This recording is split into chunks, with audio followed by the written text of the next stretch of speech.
Eso era lo que quería confirmar. Bueno, entonces, vamos a empezar hablando de la manga gástrica, pero primero es importante establecer que la manga es un procedimiento de apoyo para controlar el sobrepeso.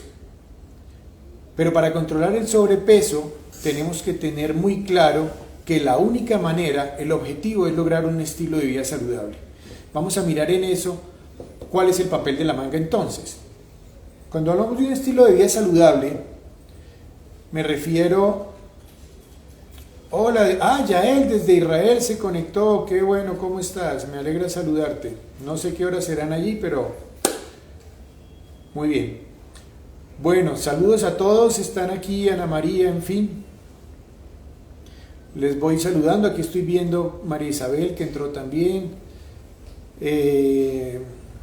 Bueno, un saludo a todos, algunos hace algunos días que no nos vemos, otros sí están más continuamente con nosotros. Bueno, un feliz año para todos, espero que hayan pasado un tiempo muy agradable en diciembre, en compañía de familia, amigos, en fin, lo que hayan decidido hacer, que haya sido también un periodo para recargar energía y arrancar este nuevo 2023 con el mejor ánimo para cumplir los proyectos, las metas que se hayan propuesto, y seguramente que dentro de esos proyectos está vivir mejor.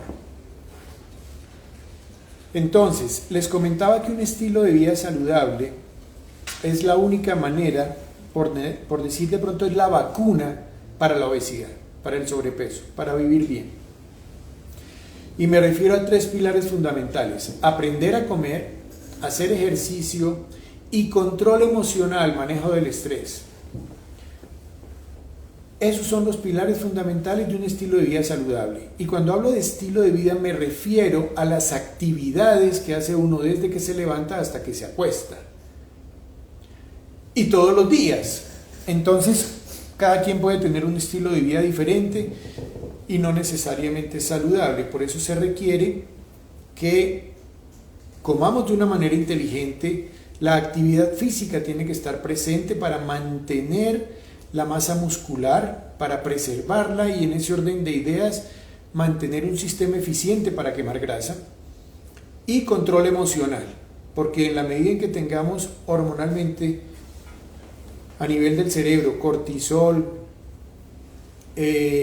controlado para que haya un estímulo adecuado luego a nivel cerebral, en fin, necesitamos un manejo, un control emocional para una reserva de grasa también. Bueno, pero entonces todo esto, ¿en dónde va a ser, en dónde actúa la manga? El primer pilar es aprender a comer y tiene 3 componentes fundamentales. Esto es bien importante: un esquema ideal con el cual nuestro cuerpo está bien, saludable, sano. Tiene como primer componente guardar horarios de comida: desayuno, media mañana, almuerzo, media tarde y cena. Segundo, nutrición de calidad, nutrición balanceada, no restringir, comer absolutamente todos los nutrientes, porque cada nutriente tiene una función en el cuerpo. Claramente hay que evitar excesos y buscar la mejor opción, lo de mejor calidad dentro de todos los nutrientes. Y el tercero, porción pequeña, horarios, nutrición balanceada y porción pequeña. Eso es aprender a comer, comer de una manera inteligente. Resulta que la porción pequeña es, dentro de estas 3, la más compleja, en la medida en que con el paso de los años y con la costumbre de comer hasta estar llenos, el estómago se agranda.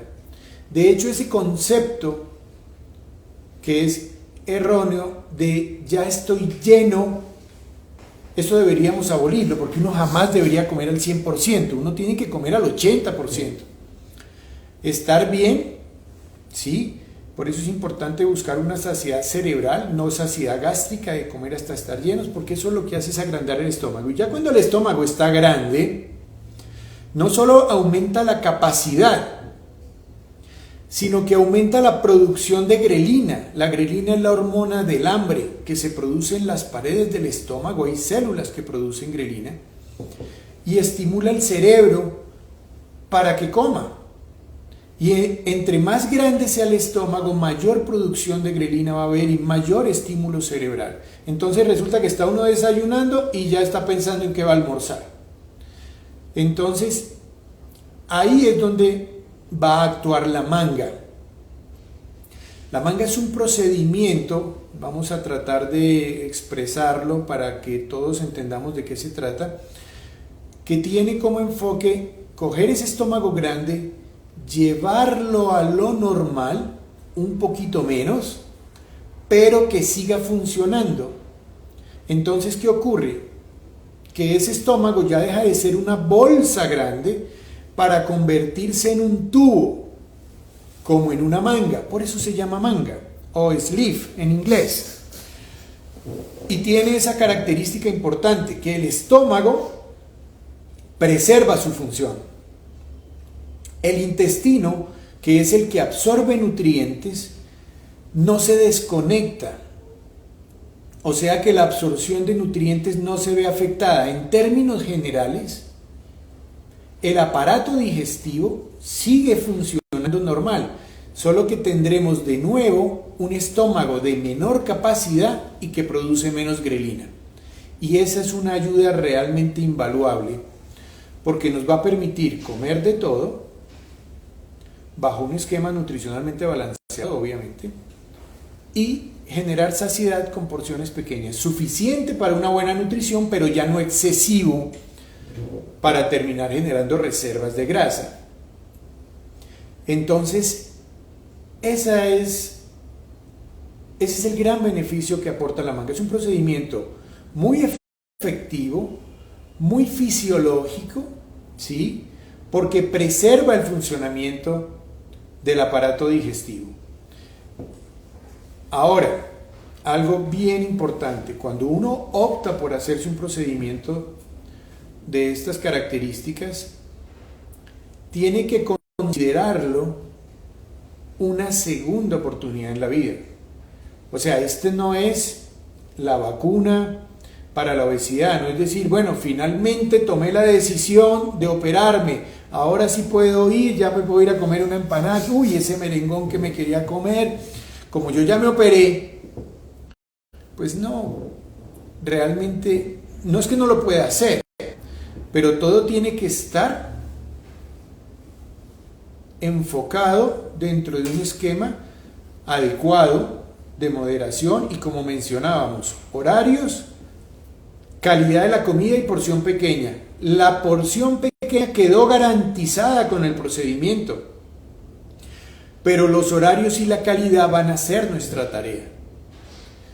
En ese pilar de aprender a comer, acuérdense que está el ejercicio y el control emocional como parte de un todo hacia un estilo de vida saludable.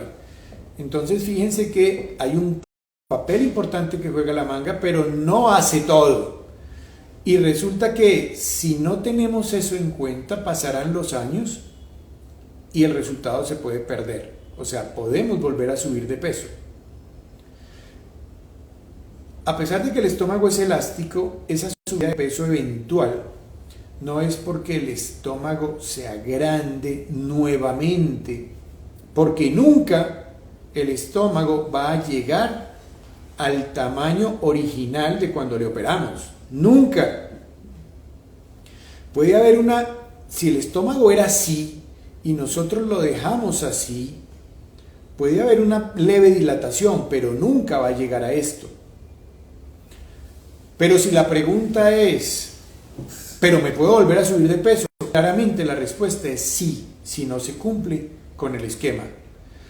¿Puedo tener un problema nutricional? Que no debería, en la medida en que mencionamos al principio que el aparato digestivo seguía funcionando y no había trastorno a la absorción de nutrientes, pero la respuesta es sí, puede haber un problema nutricional. si no se cumple con las tareas, si uno no fue responsable con esa decisión. ¿A qué me refiero? Supongamos que una persona que no se ha operado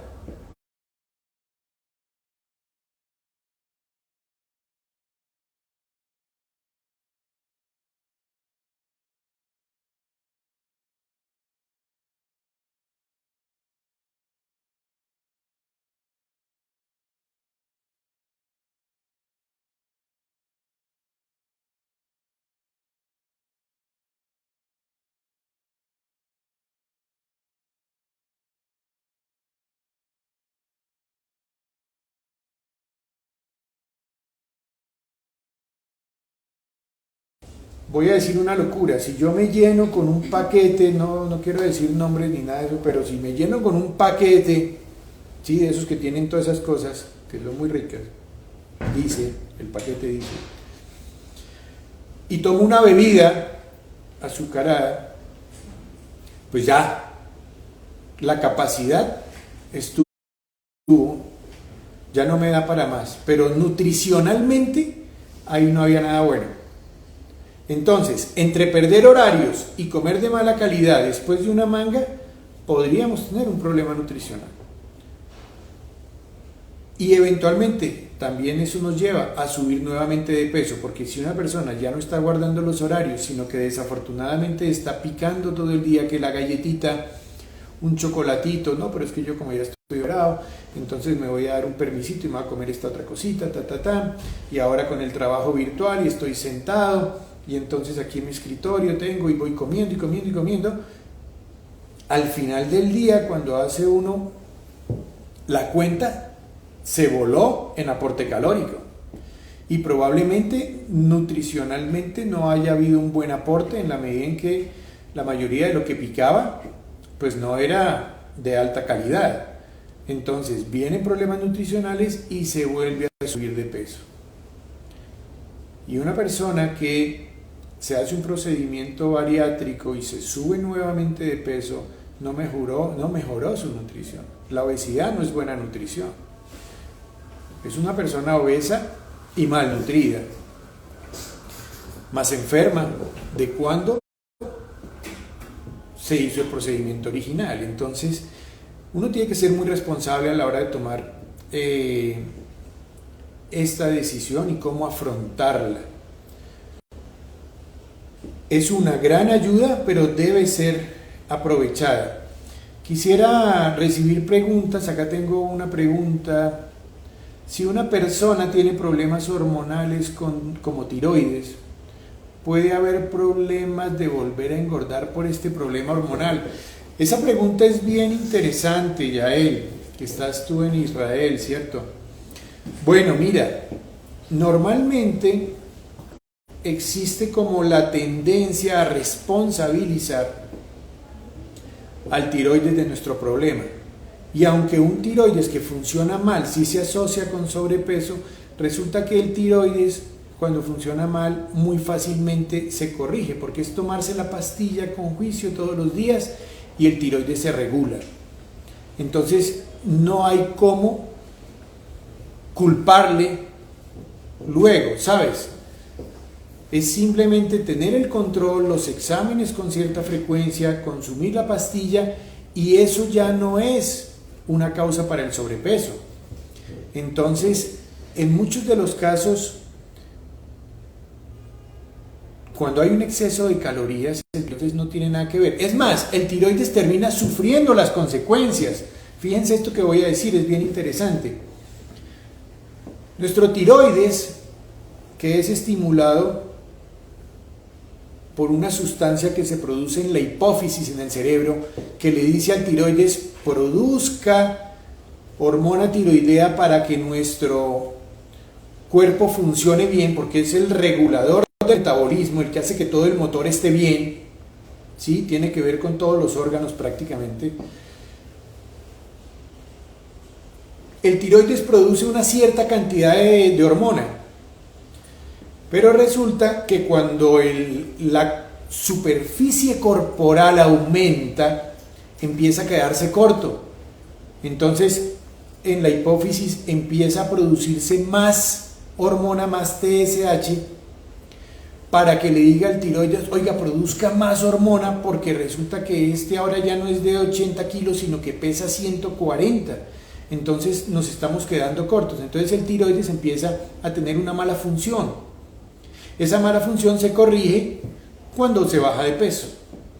Pero entonces fíjense lo interesante, muchas veces el tiroides termina fallando por el sobrepeso, no como causa del sobrepeso, sino consecuencia del sobrepeso.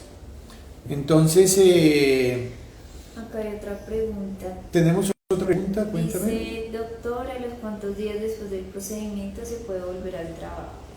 Bueno, nos preguntan que cuánto tiempo después del procedimiento se puede volver al trabajo. Gracias por esa pregunta, porque eso me da pie a mencionar que estamos hablando de un procedimiento mínimamente invasivo que se realiza por laparoscopia con mucha tecnología, lo cual lo hace bastante seguro y con una recuperación muy rápida. Estamos hablando que la hospitalización de una cirugía de estas, que suele durar más o menos la cirugía como tal 1 hora y cuarto, máximo 1 hora y media, en general, son 2 noches de hospitalización, en algunos casos es 1, pero en términos generales el promedio es 2 noches. La persona usualmente sale de la clínica caminando sin dolor y la recomendación es que no salga a acostarse. De hecho, la cama es para los enfermos, no para los operados. Uno se recupera más rápido si está activo después de una cirugía de estas, y es totalmente posible. Normalmente, en la mayoría de los casos, los pacientes ya salen sin drenes, sin nada, y pueden reiniciar muy pronto su actividad laboral. O sea, pacientes que al 4º, 5º día después de operados, ya lo que son labores de oficina, las está haciendo. Hacemos una dieta líquida, me gusta recomendar una dieta líquida durante 2 semanas después de la cirugía, que es muy fácil de hacer en la medida en que ya la saciedad está más controlada. Es simplemente licuar todo, pescado, pollo, verdura, papita, bueno, de todo, pero ya está realizando sus actividades. Aquí alguien me dice que a los 4 días ya estaba trabajando. Sí, realmente es eso. Incluso la actividad física a las 3 semanas ya la estamos empezando también. Por acá hay otra pregunta. Cuéntame. Dice, ¿qué pasa con el déficit de vitaminas y la caída del cabello? ¿Qué pasa con el déficit de vitaminas y la caída del cabello? Nos están preguntando, es interesante. A ver, acuérdense que en la descripción del procedimiento mencionaba yo que es un procedimiento muy fisiológico que realmente no afecta el funcionamiento del aparato digestivo. Como tal, la absorción de nutrientes no debería verse afectada. Entonces, no es este un procedimiento en el cual de rutina se tenga que consumir vitaminas, complementos, calcio, en fin. Eso sí ocurre en otro procedimiento que es malabsortivo.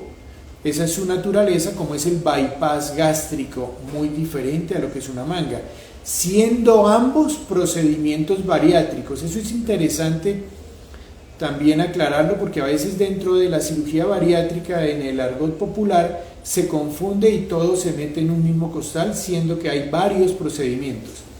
Entonces, respondiendo a esta pregunta, normalmente no hay un requerimiento nutricional de aporte de vitaminas. Todo eso depende de la calidad y de los horarios. Acuérdense, de eso va a depender una buena nutrición. En algunos casos nos podemos apoyar. Me gusta, por ejemplo, a veces complementar con biotina, ¿sí? Complementando la respuesta a esta pregunta donde me mencionaban sobre la caída del pelo, del cabello. Porque ¿qué pasa? Cuando se baja de peso, sea con balón, sea con manga, sea con bypass, el ciclo del pelo se acelera, entonces se torna más notorio. El pelo tiene un ciclo en el cual se renueva. Cuando entra a la ducha, de pronto mañana se me está cayendo, pero uno no le para bolas porque es algo que realmente no es dramático. Pero cuando se baja de peso de una manera importante, sí puede ocurrir. Puede ser notorio, no es una caída permanente, es temporal. Normalmente esto vuelve otra vez y aparece, pero sí lo podemos hacer menos dramático Hay varias preguntas, si quieres me vas anotando ahí para... Vale, qué pena. Entonces, para hacerlo menos dramático, ¿qué hacemos? Por un lado me gusta indicar biotina, 5.000 unidades. Aquí en Colombia se encuentran normalmente de 900 porque no está aprobado el de 5.000, pero lo recomendable es mínimo 5.000. Biotina, que es la vitamina del pelo y las uñas. Pero de otro lado necesitamos proteína de alta calidad, porque finalmente un pelo es proteína, triquina, es proteína. Entonces, pónganle cuidado a esto que voy a mencionar. Cuando uno consume proteína, toda la proteína que uno consume va a un depósito de proteína, que normalmente se encuentra la mayoría en el músculo. Ahí se guarda. Y cuando el cerebro dice, necesito proteína, porque el cerebro tiene una lista de prioridades, ¿sí?, para lo cual necesita proteína, entonces va sacando de ese depósito. Necesito anticuerpos de defensa, necesito hormonas del metabolismo, hormona tiroidea, en fin, necesito neurotransmisores para estar emocionalmente estable, hormonas femeninas o masculinas, sea el caso, pelo y uñas, esos están abajo, porque no son prioritarios. Entonces, si en el depósito había proteína suficiente para toda la lista, no se te va a caer el pelo. Pero si no había suficiente, empezamos a quedar cortos. Pero es que yo estaba tomando la biotina. Sí, pero es que la biotina es el cemento, la proteína son los ladrillos para formar ese pelo. Entonces es muy importante tener eso en cuenta, ¿vale? Espero de pronto haberte respondido esa pregunta, doctor. María Isabel me comenta, hace 8 años le operamos, estoy muy bien, es lo mejor que me ha pasado, te felicito María Isabel, me alegra escucharte. El reflujo, bueno, has tocado un tema bien interesante, has estado con un reflujo inconveniente. Bueno, ese es un tema, vamos a estar un poquito de pronto ahora en desorden, voy a estar respondiendo las preguntas. Tal vez uno de los puntos de inflexión de la manga justamente es el reflujo, uno de los inconvenientes que se puede presentar. A ver, una persona con obesidad en muchos casos tiene reflujo aunque no sienta acidez, ardor. Pero cuando uno hace la endoscopia lo encuentra. ¿Por qué? Porque el abdomen tiene mucha presión abdominal por toda la grasa, el estómago está comprimido y cuando come rebosa y genera reflujo, sea sintomático o no. ¿Qué pasa? Cuando se baja de peso, esa presión abdominal disminuye porque la grasa intraabdominal reduce y esa presión sobre el estómago cede y el reflujo mejora. Pero ¿qué ocurre? En el caso particular de la manga, nuestro estómago originalmente era una bolsa grande, a la cual uno le echaba y de pronto ni rebosaba por lo grande que era, pero cuando hacemos una manga, lo convertimos en un sistema de alta presión, donde hay una cierta predisposición al reflujo en la medida en que si uno se pasa con la cantidad, es más fácil que se devuelva a que se dilate. Entonces el reflujo empieza a convertirse después de una manga en un indicador de que probablemente está fallando en la forma de alimentarse. O no está cumpliendo los horarios de tal manera que termina comiendo más de 3 horas, con más de 3 horas de diferencia. Eso obliga a comer con hambre, rápido sin masticar y seguramente más fácil es rebosar. Un error que se comete muy frecuentemente es comer y acostarse o tomar líquidos en la noche. Hay gente que deja agüita en la mesa de noche o tiene la costumbre de que antes de irse a dormir toma algo y eso inmediatamente va a generar reflujo. Incluso un sorbo de agua que parece muy inofensivo va a generar reflujo, no por el sorbo en sí, sino porque es un estímulo para que se produzca ácido. El cerebro entiende que algo vas a comer y empieza a producir ácido. y resulta que no comiste nada, era simplemente un sorbo de agua, pero el ácido quedó allí y empieza toda la noche, suba y baje, a veces llega hasta la garganta, amanecen con una sensación de atoramiento, incluso a veces cuando es muy marcado puede llegar a irritar el oído, sinusitis, en fin, pero sí va a haber ese malestar. Entonces es muy importante, como les decía, no solo para mantener un peso adecuado, sino para justamente evitar situaciones como el reflujo, ser responsable con los horarios, con la calidad de la comida y con estas medidas antirreflujo. Uno debería dejar de comer y de beber 1 hora y media antes de ir a la cama, con manga o sin manga. Lo que pasa es que si tiene una manga, con mayor seguridad va a tener reflujo. Ahora, en ocasiones muy poco frecuentes podría ocurrir que el reflujo realmente persiste. Entonces nos toca apoyarnos de pronto con inhibidores de ácido tipo esomeprazol, en fin, algún antiácido. En la gran mayoría de los pacientes, cuidándose con la alimentación, con las medidas antirreflujo, eso se controla.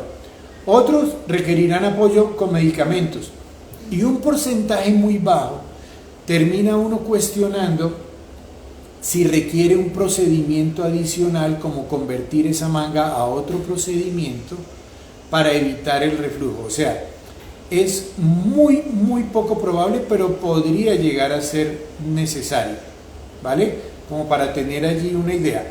Ahora, dentro de nuestra técnica quirúrgica que ha venido evolucionando, a mí personalmente me gusta siempre hacerle la endoscopia al paciente antes de operarle.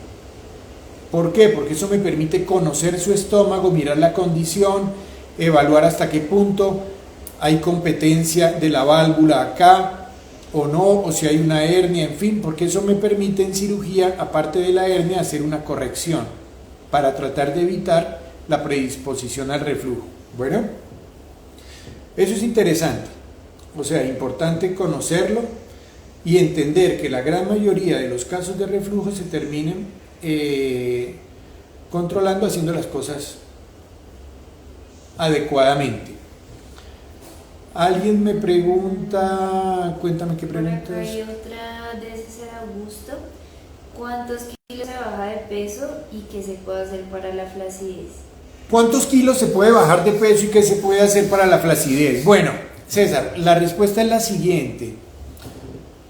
Nosotros consideramos que una persona que se hace el procedimiento está comprometida y lo hace de una manera responsable, haciendo sus tareas posteriores, puede llegar a perder el 100% de lo que le sobra. ¿Eso qué quiere decir? Que cada quien va a bajar diferente. Si a alguna persona le sobran 20, a otro le sobran 30, a otro le sobran 70, cada quien puede bajar ese 100%. Todo depende de la disciplina que tenga. Algunos no logran bajar todo, se quedan estancados arriba y en el peor de los casos pueden empezar a recuperar algo de peso. Eso es poco frecuente, pero puede ocurrir. ¿Y a qué se debe? Pues a que no está cumpliendo con el esquema, ¿sí? Pueden pasar los meses y empieza uno como a tomarse confianza de nuevo. Y entonces aparece nuevamente el sobrepeso. Pero en principio se puede, es posible, eso es algo que es interesante tener en cuenta, bien importante, se puede y el objetivo es ese, que pierde el 100%. Ahora, ese 100% es algo relativo porque si no nos podemos encasillar todos en una tabla. La idea es que alguien se sienta ya, bien, sano. Incluso hay un concepto que es un sobrepeso saludable. Si yo tenía 50 kilos de sobrepeso y resulta que bajé 40, me quedan 10 ahí, pero con esos 10 yo estoy bien, yo ya no ronco, ya no tengo apnea, la tensión se me mejoró, ya no tengo problema de azúcar, o simplemente ya me veo mejor, en fin. Vale, hay gente, o sea, no tenemos que estar todos bajo un esquema alineado de ser supremamente delgados, o no nos tenemos que guiar, encasillar en una tabla, ¿sabes? Cada quien No, yo ya me siento bien, perfecto, listo. Entonces, si ya está bien, siga ahí, haciendo lo que tiene que hacer. Y se puede bajar, ¿sí? O sea, pero quiero que eso quede claro. Es posible perder ese exceso. Ahora, algunos me preguntan, bueno, pero resulta que si yo ya llegué, ¿cómo hago para no bajar más? Con la manga es poco probable que eso ocurra. Si la persona está cumpliendo con los horarios, por ejemplo, no pierde horario, está haciendo las cosas bien, come de manera adecuada, ya, es que el cerebro sabe, prácticamente el cerebro sabe a dónde llevarlo, en la medida en que la anatomía y la fisiología del aparato digestivo se preserva, el cerebro sigue teniendo control sobre ese aparato digestivo. Entonces se llega y ahí se estabiliza. Una persona, por ejemplo, con un procedimiento de pronto diferente, malabsortivo, puede seguir bajando de peso, porque ya no hay control. Pero en la manga esto no suele ocurrir. Si se baja un poco más es porque resulta que volvió a salir sin desayuno, el almuerzo es a las 3 de la tarde, no está cumpliendo los horarios, entonces nutricionalmente está perdiendo oportunidades de comer. Bueno, ¿qué otra pregunta tenemos? Lady Lorena, entonces, doctor, para poderse operar, ¿tiene que tener una obesidad muy alta? Lady Lorena nos está preguntando si para poder operarse tiene que tener una obesidad muy alta. Bueno, mira, Lady, esa es una pregunta bien interesante, gracias por hacerla. Ahora, cada caso tiene que ser evaluado de una manera absolutamente individual, personalizada, es diferente. Yo puedo tener una persona con un sobrepeso de 30 kilos, ¿sí?, que tiene comorbilidades importantes, que está diabética, está hipertensa, que está con apnea del sueño, que amanece cansada, que su calidad de vida está muy deteriorada, ¿sí? Y puedo tener esa otra persona con esos mismos 30 kilos que no tiene estas complicaciones. Entonces yo no voy a decir, no, es que el que tenga 30 kilos lo opero o no lo opero. No, es que cada caso es diferente. A esta sí la opero, a esta pues probablemente también, pero no es que sea esa la mayor indicación.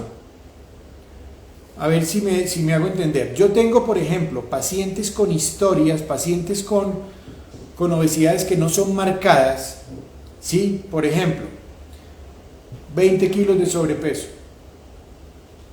que eventualmente uno diría, ¿se justifica hacerle la manga, sí o no? Pero resulta que tiene una historia con algunas comorbilidades, o por ejemplo que lleva 15 años, 20 años con sobrepeso, que resulta que se conoce todas las dietas, que se ha hecho lipo, que se ha hecho lipectomía, porque es que nos llegan todos los días, que en alguna ocasión de pronto tuvo un balón gástrico, en fin, que ha tenido una historia muy compleja de lucha contra el sobrepeso. Hombre, ¿qué esperamos? Tiene la oportunidad de hacerlo y seguramente que le va a funcionar bien, eso va a mejorar su condición, va a vivir mejor seguramente. Y de pronto otra persona con esos mismos 20 kilos, con una historia diferente, que no sea tan compleja, pues no va a tener esa urgencia. De pronto se le puede intentar con otro procedimiento menos invasivo, en fin, cada caso es diferente. Nosotros tenemos el índice de masa corporal como una guía, y hablamos de obesidad grado 1, hablamos de sobrepeso, obesidad grado 1, grado 2 o grado 3, dependiendo la severidad. Grado 3, grado 2 son indicaciones claras. Grado 1 es una obesidad leve, pero con comorbilidades ya se hace candidato, ¿sí? Entonces, cada caso tiene que ser evaluado de una manera personalizada. Cada historia es diferente, porque es que estamos tratando personas, historias de vida. No quiero que suene mal, pero no estoy tratando bolsas de kilos. Entonces yo no puedo decir, a ver cuánto le sobra, a ver si lo opero o no lo opero. No, es una historia. Entonces esa es la persona a la que le intento ayudar. Bueno, ¿qué otras dudas? Bueno, acá hay una pregunta bien interesante que ahora se torna muy relevante. Cuando una persona con una manga le pasan los años y de pronto empieza a recuperar peso, esa angustia a veces lo lleva a cometer errores por querer bajar. Entonces, algunos empiezan a hacer dietas que claramente van luego a generar dietas ya ajenas al esquema planteado, al esquema de alimentación ideal planteado. Empiezan a hacer ayunos, porque está muy de moda ahora en las redes sociales el famoso ayuno intermitente, que es absolutamente inconveniente. El ayuno tiene unas indicaciones muy particulares en algunos perfiles de deportistas, en fin, pero la persona del común, usted, yo, todos, 90% de la gente, resulta que cuando hace ayuno, a ver, esto lo he explicado cada vez que tengo oportunidad y bueno, quiero hacer algo rápido ahí. Cuando una persona hace ayuno, termina perdiendo músculo. El argumento es que pierde la grasa porque la usa como combustible, pero es que metabólicamente es mucho más complejo hacer eso, porque quemar grasa implica lipólisis, que es degradar el triglicérido en el gordito, la molécula de grasa, que se monte en la albúmina, viaje al músculo y en el músculo haga beta oxidación, se queme. Ese proceso es complejo y toma tiempo. Es más fácil usar el músculo como combustible ante un periodo de ayuno donde no hay otro nutriente disponible, porque ya no tengo reservas en el hígado ni estoy ingiriendo nada. Entonces, esa persona baja de peso, lo cual interpreta como un resultado exitoso, pero es que está perdiendo músculo y el músculo pesa 3 veces más que la grasa. En el corto plazo, mediano plazo, va a subir nuevamente de peso y ya no le va a quedar tan fácil porque ya está perdiendo masa muscular. Y en la masa muscular están los quemadores de la grasa, están las mitocondrias, donde se hace la beta oxidación, la quema de la grasa. Si los está perdiendo, cada vez el cuerpo va perdiendo esa eficiencia para quemar grasa. No conviene hacer ayuno. Entonces, si una persona se sube de peso o empieza a subir de peso y empieza a preocuparse, no haga locuras, vamos a tomarlo con calma, vamos a revisar en qué momento se salió del camino y cómo lo volvemos nuevamente a causar. Algunas situaciones son tan complejas que nos llevan de pronto a hacer una remanga, pero algo que quiero advertir hoy es: no intenten ponerse un balón. ¿Y por qué digo eso? Porque ahora están surgiendo algunos balones donde los están promoviendo para hacerlo sin endoscopia, que en alguna ocasión anterior, hablando del balón, preguntaba sobre el riesgo tan grande de eso, en la medida en que no hay un control al momento de poner el balón, no sé dónde lo estoy poniendo, en fin, Pero si una persona tiene manga y se coloca un balón, va a tener en riesgo su vida, porque va a perforar el estómago, va a obstruir el estómago porque no le cabe el balón. Acuérdense que yo les mencioné ya, si una persona pasan los años, de pronto sube de peso o algo, puede haber una dilatación mínima del estómago, pero nunca va a llegar al estado original de antes de ser intervenido, de cuando sí le cabía un balón. Ya no le cabe, y si se lo pone va a poner en riesgo su vida. Entonces eso es algo que tienen que tener en cuenta. Hay opciones, hay procedimientos, se puede hacer una remanga, se puede hacer una manga endoscópica, una sutura, en fin, pero obviamente lo primero que tenemos que hacer es evaluar qué fue lo que pasó que me llevó a perder eso, en qué momento me descarrilé y perdí mis hábitos. Bueno, pero me preguntan si me puedo poner un balón después de una manga. La respuesta categóricamente es nunca. Ponen en riesgo su vida. Hay otra por acá en Facebook, dice: ¿una enfermedad autoinmune puede favorecer la obesidad si se presenta anemia? Bueno, aquí hay una pregunta que es ya un poco muy específica. Me preguntan que si una enfermedad autoinmune puede favorecer la obesidad. Sí, hay algunas enfermedades que desafortunadamente, no la enfermedad en sí misma, pero el tratamiento, que particularmente en muchos casos son corticoides, eso puede predisponer a un aumento de peso porque hay una reserva grasa debida al corticoide. Entonces allí son casos ya un poco más complejos que deben ser evaluados de una manera totalmente personalizada, controlar su patología. No quiere decir que no se pueda intervenir, sí se puede, haciendo una evaluación adecuada. Acá me escribe Lilia Rodríguez desde Sopó. Pregunta, estoy muy gorda, peso 81.5, tengo de esta estatura, en fin, tengo hipertensión, hipotiroidismo, prediabetes, apnea del sueño, uso CPAP y mucho reflujo.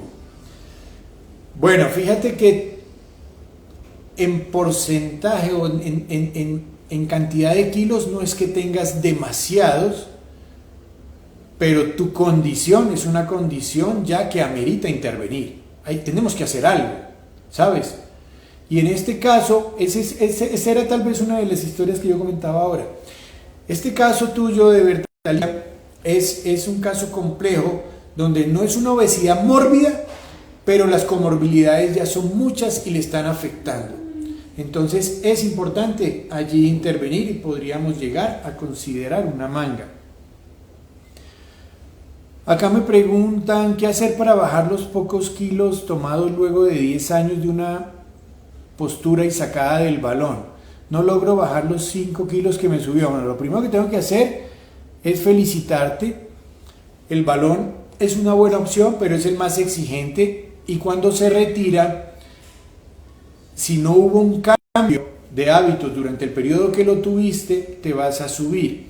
Pero el hecho de que tú en 10 años hayas recuperado solo 5 kilos, quiere decir que realmente entendiste el proceso, lo has hecho muy bien, ¿sí? Y ese obstáculo, normalmente siempre hay baches en el camino. Esto es eso, esto no es un colapso, me volví a subir, no, absolutamente para nada. Puedes retomarlo. Se puede repetir un balón porque has demostrado que lo manejaste bien. Sí, yo creo que con 5 kilos que te hayas subido después de haber bajado a un peso ideal, tal vez la manga no sea o sea, tú no necesitas llegar a ese nivel. Probablemente se puede repetir un balón, ¿sí? Hay una manga endoscópica que se puede considerar, o simplemente revisemos a ver más bien qué fue lo que pasó. De pronto dejaste de hacer ejercicio, tal vez la pandemia no ayudó, bueno, qué sé yo, pero no es crítica la situación, sí que hay forma de lograr nuevamente bajar eso.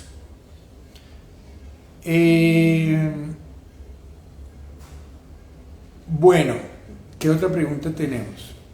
Por aquí está Amanda, pregunta, ¿cómo influye el ejercicio en este proceso? ¿Cómo influye el ejercicio en este proceso? Bueno, muy al principio, cuando iniciamos la charla hoy, yo mencionaba que un estilo de vida saludable tiene 3 componentes: aprender a comer, que es donde finalmente la manga nos ayuda; actividad física para preservar la masa muscular y control del estrés. El ejercicio tiene 1000 beneficios. Mejora la función cardiovascular, produce serotonina para lograr estabilidad emocional, control de ansiedad, en fin. Pero cuando yo quiero bajar de peso, todo eso es útil, pero lo que más impacta es que mantengo un sistema de quemadores de grasa activo. Tengo mitocondrias, tengo masa muscular, la grasa se quema en el músculo. Entonces el ejercicio es vital, porque si tú bajas de peso, cuando bajas, por ejemplo, por decir algo, bajas 30 kilos, tú puedes perder en esos 30 kilos 15 de grasa y 15 de músculo. Y resulta que la idea es que perdamos la grasa, no el músculo. La única manera de preservar el músculo mientras se pierde la grasa es haciendo ejercicio. Esa pregunta es bien interesante. Por eso el estilo de vida saludable no es negociable, es el objetivo de largo plazo. La manga es una segunda oportunidad en la vida, como lo habíamos dicho desde el principio, ¿de acuerdo? ¿Qué otra pregunta tenemos? Dice Rosy, ¿cuál es la diferencia entre esta manga bariátrica y la que se cose, que se hace pequeña dentro sin sacar? Bueno, otra pregunta interesante. ¿Cuál es la diferencia entre la manga laparoscópica, donde cortamos, y la manga endoscópica, donde suturamos por dentro? Bueno, son muy diferentes. El objetivo finalmente es el mismo: reducir la capacidad gástrica. Lo que pasa es que la manga laparoscópica es más efectiva en la medida en que resecamos y quitamos esa porción, lo cual hace que la grelina disminuya considerablemente y la ayuda es mucho mayor. La manga endoscópica entonces tiene indicaciones ya particulares, no es para todo paciente tampoco. Es por ejemplo aquel que su condición ya le impide llevarle a una cirugía de manera segura, entonces hacemos un procedimiento menos invasivo como es la manga endoscópica. O de pronto aquel que volvió a recuperar peso tiene la posibilidad de ahora ser suturado. En fin, hay varios candidatos diferentes a los que se les puede indicar. Pero si una persona tiene un sobrepeso importante, de pronto, si no tiene ninguna contraindicación, un riesgo para hacer la manga, de pronto la manga laparoscópica puede ser más útil. Ahora, hacerle una manga endoscópica no quita la posibilidad de más adelante hacer una laparoscópica, pero bueno, algunos hablan del manejo secuencial de la obesidad, eso también puede ocurrir. Bueno, cada caso, como les decía, debe ser evaluado de una manera absolutamente individual y personalizada. Bueno, ¿qué más preguntas tenemos? Hay varias preguntas. Yo les quisiera mencionar un poco sobre, bueno, el posoperatorio, un programa donde la persona es intervenida, tiene siempre que contar con un acompañamiento. Uno no puede simplemente ser intervenido, operarse y quedar allí solo. Y del lado del paciente no puede pensar que se operó y ya solucionó el problema. No. Acuérdense que esto es una segunda oportunidad en la vida, pero hay que aprovecharla. Acá me preguntan, ¿después de hacer una manga gástrica se puede hacer un bypass? Sí, claro que sí. En este caso la respuesta es sí. Técnicamente se puede hacer, ¿sí? Convertir una manga a bypass es posible. Ahora, si esa conversión es motivada porque la persona recuperó nuevamente todo el peso o más, lo cual es raro, pero si esa es la razón, es probable que el bypass tampoco le vaya a funcionar, porque el bypass tampoco es la vacuna. Cualquier procedimiento sigue siendo lo que acababa de mencionar, una segunda oportunidad. Pacientes con bypass que no cambian sus hábitos se vuelven a subir exactamente igual y con el mayor inconveniente de que está desnutrido y obeso, está peor que antes. Pero técnicamente sí se puede hacer. ¿Alguna indicación razonable para convertir de manga a bypass sin que haya habido una recaída en el peso? Puede ser justamente el reflujo gastroesofágico que no pudo ser tratado. Sí, que los hábitos de alimentación se corrigieron, pero no fue suficiente, que no responde al tratamiento médico. Ese pequeño porcentaje de pacientes que definitivamente no responde son susceptibles de ser llevados a un bypass para corregir, en este caso, el reflujo. Pero como les digo, son casos particulares. ¿Qué otra inquietud tenemos? Bueno, no sé, yo he tratado voy un poco así de un lado a otro por las características de las preguntas, pero bueno, quisiera que este mensaje les esté llegando. Les repito, la manga es otra de las opciones de la cirugía bariátrica. Bariátrico significa control de sobrepeso. Todo lo que esté encaminado hacia allí, cualquier procedimiento encaminado a apoyar el control de sobrepeso es bariátrico. Entonces es el balón, es la manga, es el bypass, es el switch duodenal, es el bypass de una anastomosis. O sea, hay un espectro amplio de procedimientos que la idea es, dentro de todos ellos, en cada caso en particular, escoger cuál es el más conveniente. A mí me gusta mucho la manga gástrica por lo fisiológico, porque no afecta el funcionamiento del estómago y no afecta el tránsito intestinal, y eso es muy importante, eso es muy valioso. porque la idea es controlar el sobrepeso sin luego en el futuro tener otros problemas, no cambiar de enfermedad, de obesidad, desnutrición, en fin. Es importante. Acá hay una pregunta bien interesante y es algo que sí quisiera aclarar. ¿Qué pasa si uno presenta anemia después de una manga gástrica? Yo en principio les diría que es algo que es poco usual, pero se puede presentar, es muy poco frecuente. ¿Por qué se puede presentar? En algunos casos porque nutricionalmente no estamos comiendo de calidad o no estamos cumpliendo los horarios. Y es la persona que está comiendo frecuentemente galletas, pancitos, chocolates, en fin, que nutricionalmente no están aportando. Pueden llegar a tener, pero llegar a una anemia que sea importante y que requiere intervención, usualmente ocurre en pacientes mujeres donde el periodo menstrual no es normal, o es muy abundante, o es muy largo, o las dos. O sea, la pérdida de sangre es mayor a la suplencia que se recibe. Entonces el hierro se baja, algunos requieren suplencia de hierro.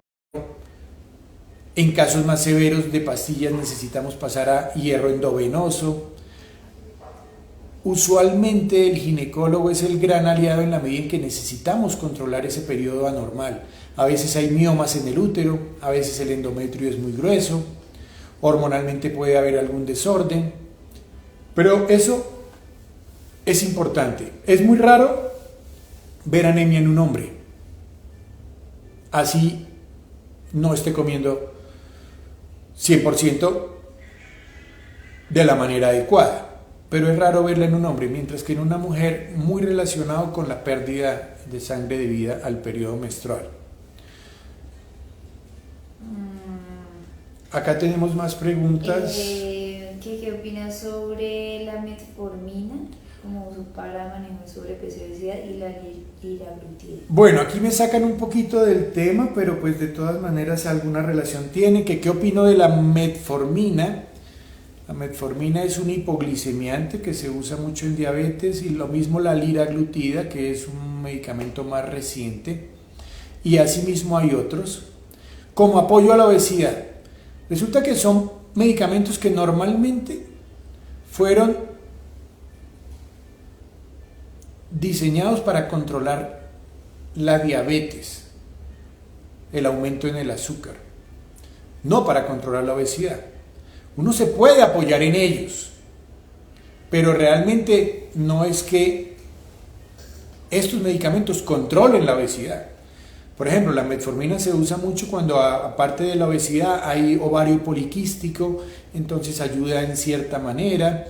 La liraglutida también ayuda a tener allí un control más efectivo sobre la glicemia, sobre el azúcar en sangre, pero no es que uno pueda basar un tratamiento de obesidad en estos medicamentos. Y esto me parece interesante porque me lleva a decir lo siguiente: cuando uno trata obesidad y cuando alguien quiere controlar su obesidad, tiene que tener en cuenta que lo que haga para hacerlo, para controlarlo, lo tiene que hacer toda la vida. Y uno no va a estar tomando metformina toda la vida, no se va a estar inyectando liraglutida toda la vida. Lo que sí puede hacer toda la vida es tener un estilo de vida saludable. Por eso, entendamos estos procedimientos como procedimientos de apoyo, pero enfocados siempre a un objetivo superior, que es lograr un estilo de vida saludable. Olvidémonos del pensamiento mágico. Un paciente que logra entender que no hay magia para controlar la obesidad está más cerca de controlarla, porque muchas veces el paciente obeso quiere magia, la inyección, la vacuna, la pastilla, y en un medio donde esto es tierra de nadie se la van a ofrecer, pero lo único que va a hacer es hacerse daño y aplazar la solución. Bueno, acá tenemos más preguntas. Bueno, una pregunta que ya tal vez había respondido: ¿siempre se debe tomar suplementos de vitamina después de la manga? No. Como les decía, la manga es un procedimiento muy fisiológico que no es malabsortivo, es restrictivo. Y en ese orden de ideas no se afecta la absorción de nutrientes. Una persona que consume alimentos de alta calidad y guarda sus horarios no requiere en principio suplementos nutricionales. Me gusta, como les decía, ocasionalmente apoyarme con biotina sumado a un aporte de proteína adecuado, por ejemplo, para evitar que el ciclo del pelo, la caída, se torne de forma dramática. Me apoyo también, me gusta hacerlo con lecitina. Esto es algo interesante, no me lo han preguntado, pero seguramente que ahí está la inquietud. Cuando se baja de peso de una manera efectiva, ya sea con dieta o cuando hay esos cambios bruscos en el peso, por ejemplo, las mujeres embarazadas multíparas, ¿sí?, que han tenido varios embarazos y sufren allí descensos y subidas de peso, en fin, que se operan, que hacen estas intervenciones, en fin, hay una predisposición a que se formen cálculos en la vesícula. No es consecuencia del procedimiento, es consecuencia de haber bajado de manera efectiva el peso. ¿Por qué? Porque mucha de la grasa que se empieza a eliminar después del procedimiento, parte se convierte en energía, pero parte se elimina por el hígado a través de la bilis. Aumenta el colesterol en la bilis. La bilis tiene 3 componentes: colesterol, ácidos grasos y lecitina. Colesterol y ácidos grasos hacen que se torne espesa. En estos casos donde uno inicia a perder de peso, el colesterol aumenta tanto que la bilis se torna espesa, grumosa, y se pueden formar cálculos en la vesícula. Una manera de tratar de contrarrestar esto es adicionar lecitina en la dieta, que la lecitina es parte de la bilis, como les decía, pero es la que diluye. Entonces, es algo que también me gusta recomendar. Bueno, si forman cálculos después de la cirugía, bueno, es algo relacionado con esa pérdida de peso. Como les decía, normalmente cualquier persona que tenga cambios bruscos, el que hace muchas dietas, en la que tuvo muchos embarazos, en fin, que sube y baja de peso, tiene esa predisposición. Y cuando se hace una intervención de estas, donde es efectivo el descenso de peso, puede ocurrir, ¿vale? ¿Por cuánto tiempo se debe tomar la lecitina y sirve para bajar el colesterol? Bueno, pues qué interesante. Sí, claro que sí. Normalmente la indico durante 4 a 6 meses, normalmente hasta que se logre, ya esté muy cerca del peso ideal, donde no haya más eliminación importante de grasa, de la grasa visceral. Bueno, muy bien. ¿Qué horas tenemos? Son las 6, llevamos 1 hora. Si me dejan aquí yo me enrollo y sigo, pero yo pienso que algunos tendrán que regresar a casa, ya es hora de ir preparando la cena. No sé, las últimas preguntas que tenemos. Hay mucho que hablar, en esto. Sobre recomendaciones para recuperación de la manga gástrica cuando se es vegetariano y si se puede consumir proteína vegana. Bueno, acá hay una pregunta interesante. Si una persona es vegetariana, a ver si la entiendo bien, y se hace la manga gástrica, ¿cómo hace para consumir buena proteína? Bueno, eso es importante, porque algunas de las fallas de estas dietas veganas, en fin, es que a veces la ingesta de proteína no es suficiente o no es de alta calidad, porque no podemos dudar del beneficio que tienen las carnes en general, blancas, rojas, sobre el aporte de proteína. El huevo es ideal, el huevo tiene muy buena proteína. Entonces, una persona que opta por una dieta libre de carnes, en fin, tiene que buscar, por un lado están las verduras muy verdes, hablo de espinaca, brócoli, espárragos, en fin, que tienen un alto contenido de proteína.